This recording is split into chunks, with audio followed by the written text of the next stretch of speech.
chapitre 8, verset 28.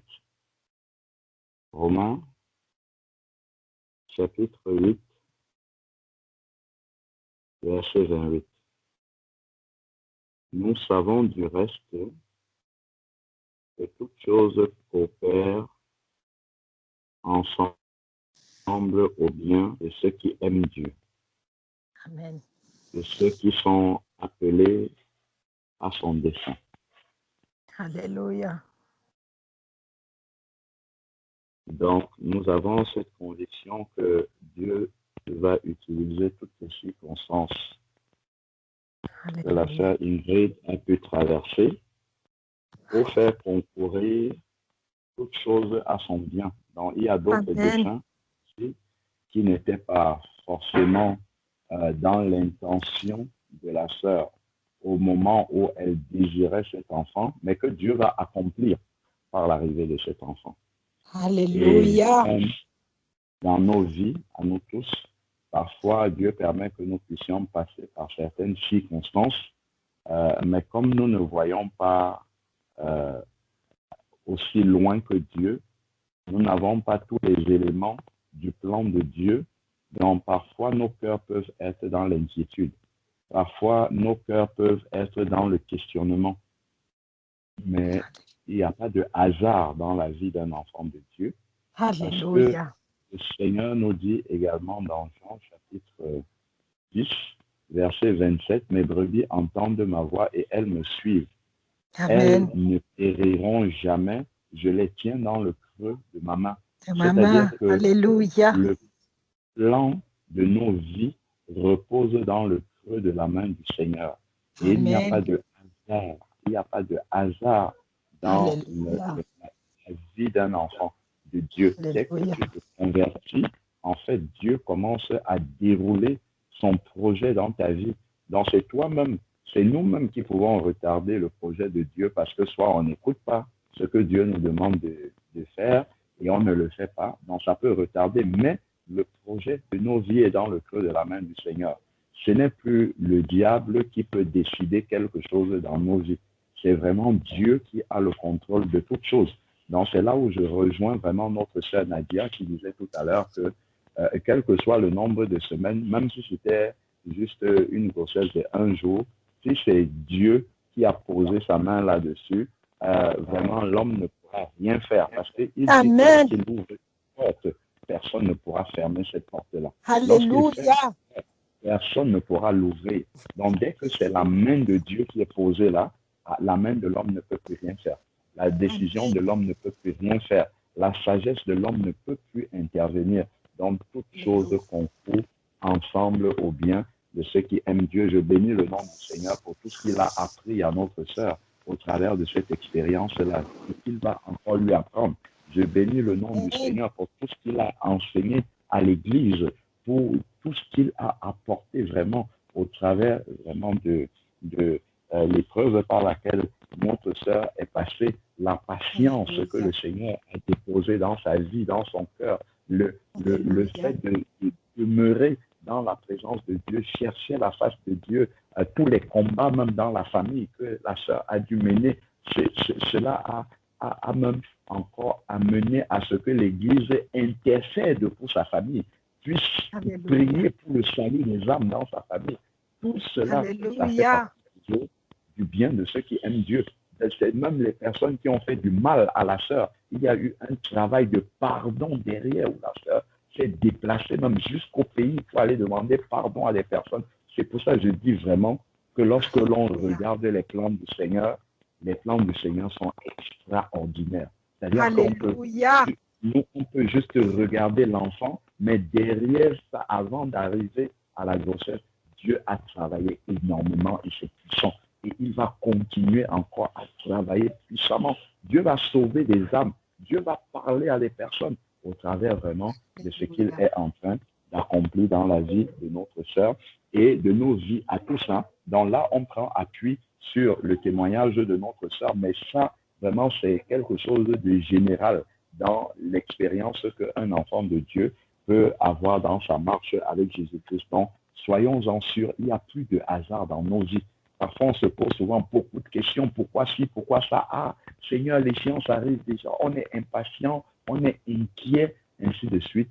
Mais vraiment, quand nous revenons sur ces promesses-là, qui sont oui et amen, nous Amen. disons, Seigneur, même si je ne comprends pas encore là où est-ce que tu es en train de m'amener, mais je te fais entièrement confiance parce que toi, tu connais le chemin, tu connais l'issue, tu sais là où tu es en train de m'amener, que vraiment mon cœur puisse être dans la paix. Voilà pourquoi Jésus-Christ pouvait dire dans Jean chapitre 14, verset 27, je vous donne ma paix, je ne vous la donne pas comme le monde la donne, parce que la paix qui vient du monde est une paix que l'on reçoit lorsqu'on a déjà vu les choses s'accomplir. Lorsque les événements sont arrivés et nous sommes dans la joie parce que nos yeux voient ces choses-là et ce sont ces événements-là qui procurent cette joie. Mais par contre, lorsque la paix vient de Christ, même si on ne voit pas encore les choses, même si dans le domaine physique, on est encore dans la tribulation, on est encore dans l'épreuve, on est encore dans la souffrance, mais comme on sait que c'est Christ qui est au contrôle, là, on a la paix dans le cœur. Là, on a la joie. Là, on a la quiétude. Là, il n'y a pas de doute dans notre cœur. Même si on est en train de traverser ces épreuves, ces expériences, nous savons qu'à la fin, lorsqu'on va mettre bout à bout ces choses-là qui sont en train de se passer dans nos vies, elles vont contribuer au bien, à notre bien, finalement. Pourquoi? Parce que c'est le plan de Dieu qui est en train de s'accomplir. Et nous savons que dans le plan de Dieu, tel que la parole nous dit, il n'a pas des projets de malheur pour ses enfants, mais des projets de bonheur. Ce sont des projets de bonheur. Et les projets de bonheur, pour Dieu, c'est un Père aimant. Dieu ne va pas faire de nous des enfants gâtés en nous donnant les choses facilement. S'il nous donne les choses facilement, simplement, on ne saura pas en prendre soin parce que justement, on ne les a pas, on n'a pas mesuré vraiment, comment dire, la valeur des trésors qu'il nous donne. Donc, parfois, Dieu va passer d'abord par des épreuves. C'est un temps de formation. Ce n'est pas pour que nous méritions ce qu'il va nous donner, mais c'est un temps de formation pour pouvoir, comment dire, pour pouvoir comment dire, pour pouvoir jouir d'une manière qui réjouisse le cœur de Dieu d'une bénédiction qu'il nous accorde. Je suis sûr et certain que l'enfant que sœur Ingrid là va porter, ce que cet enfant-là va représenter pour sœur Ingrid, parmi toutes mes sœurs qui ont eu leurs enfants immédiatement là, ça ne sera pas la même chose. C'est-à-dire qu'il y aura une manque particulière parce que Dieu l'a fait passer par tant de cheminement pour pouvoir arriver là. C'est-à-dire qu'il y aura une, comment dire, c'est-à-dire cet enfant-là va représenter un enseignement pour sœur Ingrid. C'est-à-dire que ça sera vraiment, quand elle va voir cet enfant-là, en fait, elle va se souvenir immédiatement du cheminement par lequel Dieu l'a fait passer et de tout ce que Dieu a fait grandir en elle au travers de ce cheminement-là. Et ça, c'est vraiment quelque chose d'important. Et ça fait grandir encore notre attachement au Seigneur, notre confiance au Seigneur. Donc, il dit, car ce qu'il a connu d'avance, donc parce que le Seigneur, dans sa préséance, connaît ceux qui vont l'accepter dans sa vie, dans leur vie, donc il les a aussi prédestinés à être semblables à l'image de son Fils. Comme nous savons, nous sommes destinés à atteindre la stature parfaite de Christ afin qu'il soit le premier-né d'un grand nombre de frères. Lorsque nous voyons le cheminement de Christ sur la terre, Christ est venu pour accomplir le salut de l'humanité, pour mourir à la croix. C'était ça l'objectif de sa vie. Donc, tout le cheminement par lequel il est passé par le rejet, il est passé par l'abandon, il est passé par la souffrance, il est passé par la moquerie, il est passé par beaucoup de choses, mais avec un objectif. Donc, c'est-à-dire, sur tout le cheminement de Christ, il n'y a pas eu un moment où le diable est venu prendre le contrôle et a commencé à réaliser son plan. Non, pas du tout. À chaque fois, le Seigneur contournait toujours les plans, les pots de banane de l'ennemi et le projet de Dieu était en train de s'accomplir.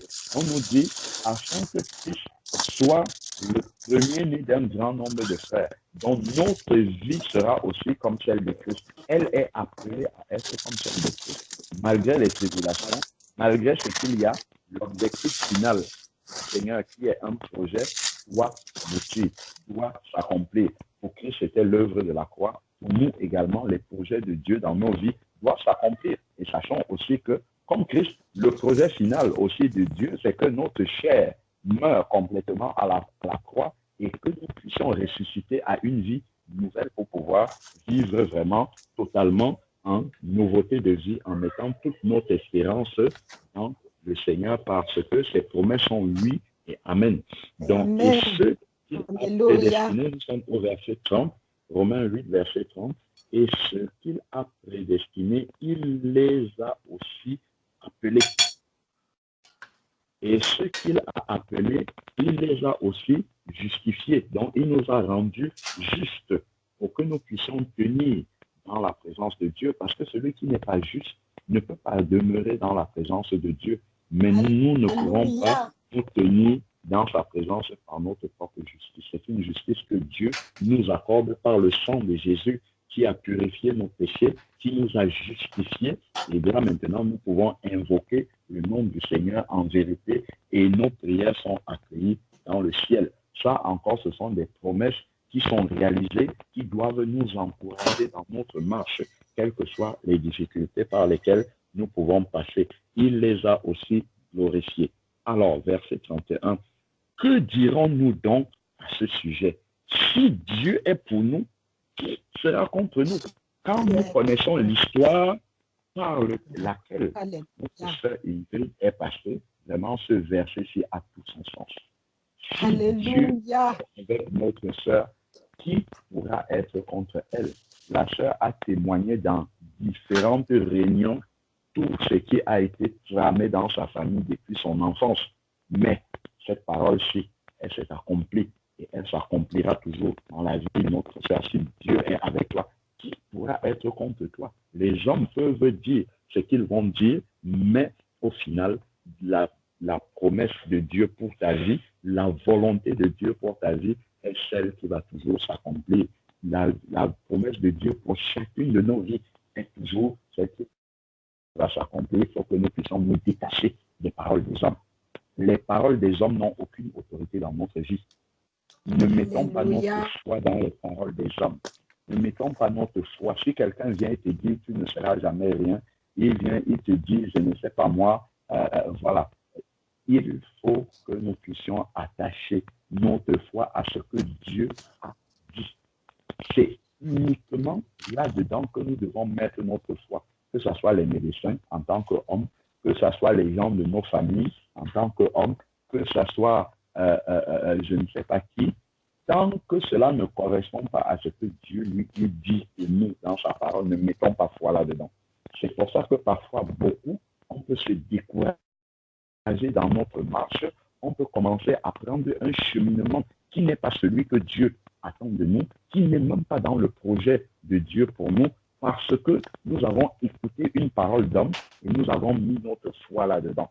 Mais non, mettons notre foi dans ce que Dieu dit, parce qu'il a un projet. Ce que nous lisons là nous montre vraiment que Dieu a un itinéraire pour notre vie. Il a un plan pour notre vie. Notre vie n'est pas un tâtonnement devant le Seigneur. Nous n'en connaissons pas le plan. Il nous le révèle au fur et à mesure, mais nous devons avoir confiance parce qu'il a dit déjà d'avance que vraiment, il a un projet pour nos vies. Donc, qui pourra être contre nous si Dieu est avec nous? Dieu est avec tous ses enfants. À partir du moment où nous sommes un enfant de Dieu, Dieu est avec nous. Donc, que dirons-nous donc à ce sujet? Si Dieu est pour nous, qui sera contre nous? Verset 32. Lui qui n'a pas épargné son propre fils, mais qui l'a livré pour nous tous.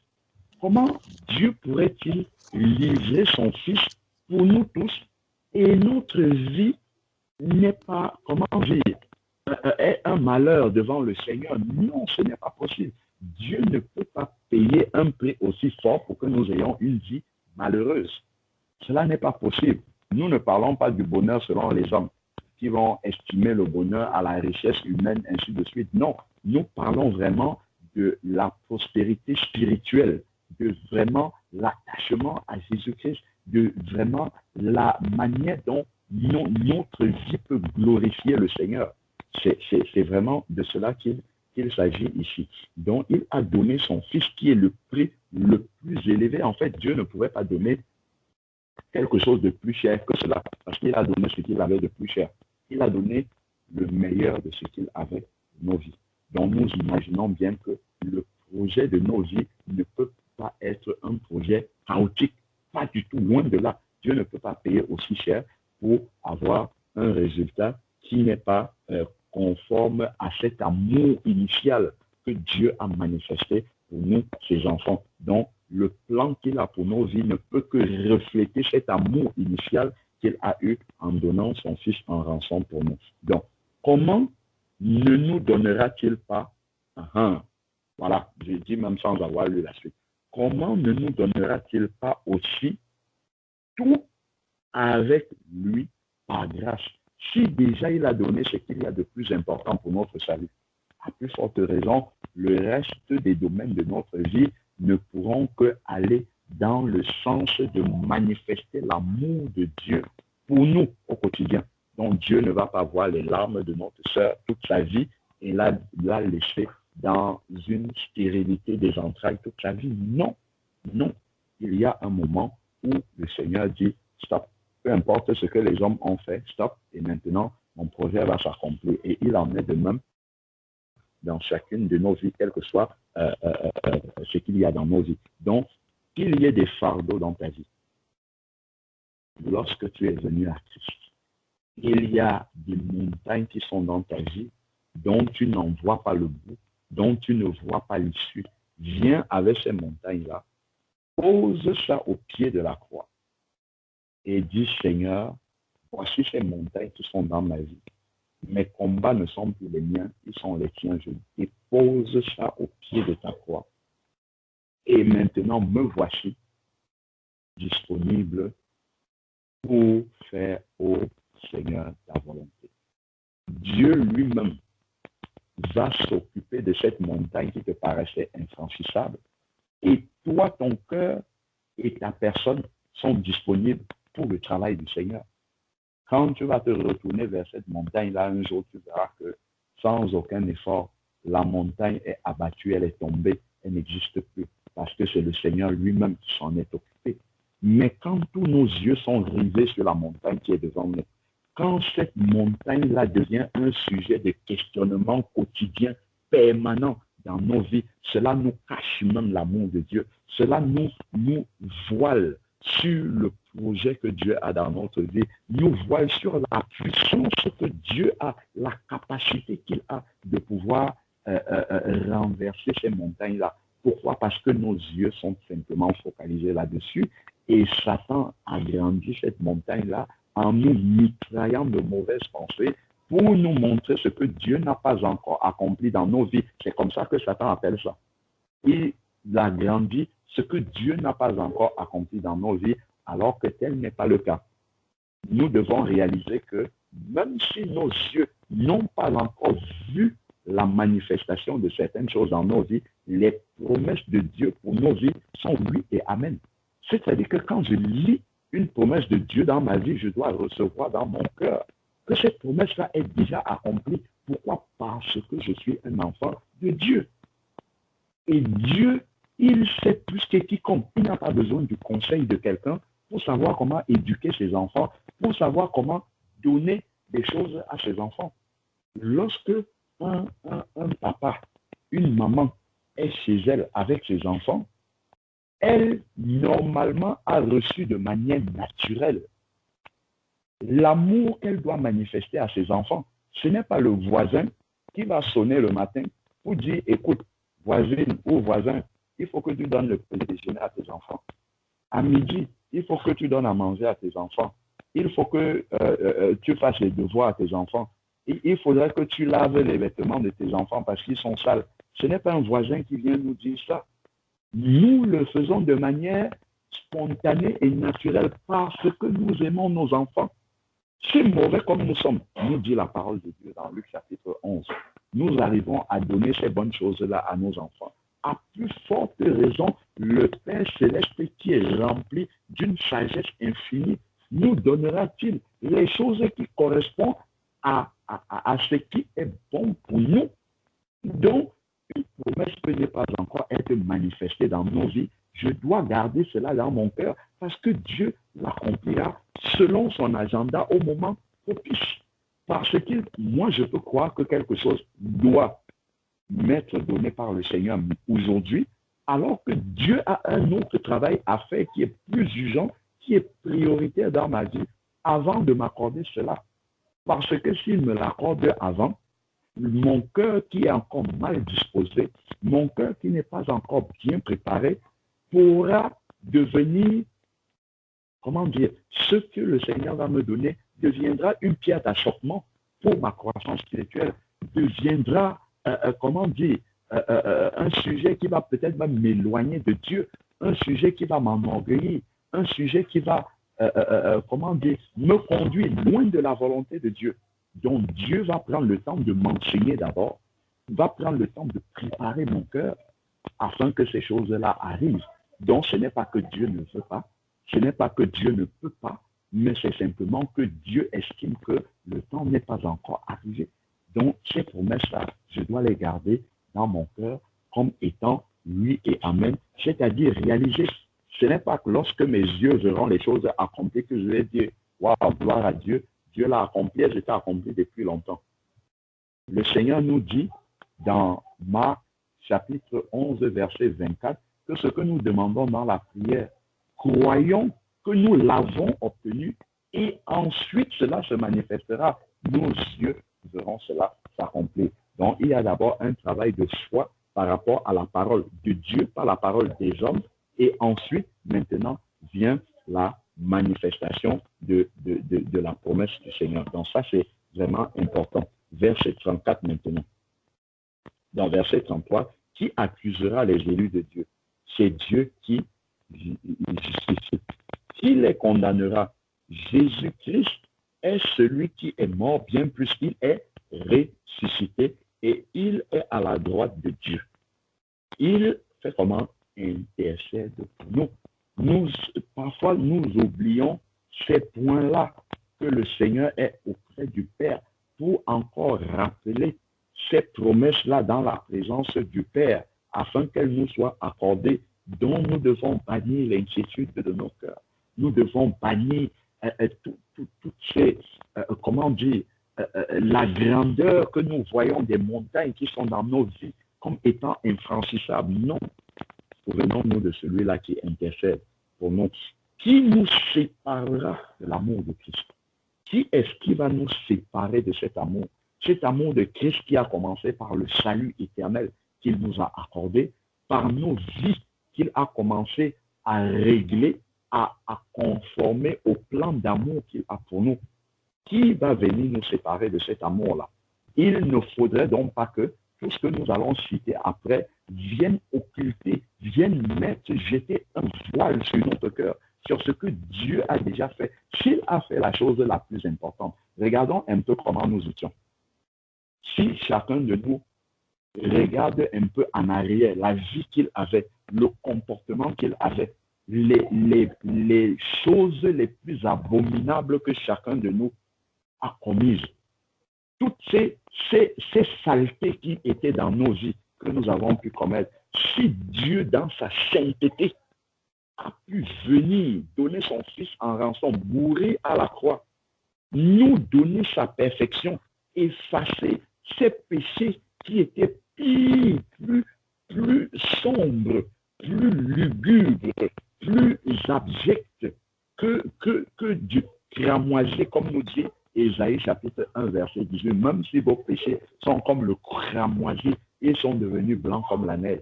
Si Dieu a regardé toute cette saleté-là, il est quand même venu, il nous a lavés, il nous a purifiés, il nous a justifiés.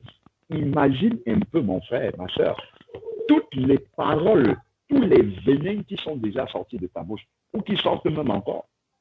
Imagine un peu tous les meurtres que ta bouche a déjà commis, parce que le Seigneur nous dit dans Matthieu chapitre 5.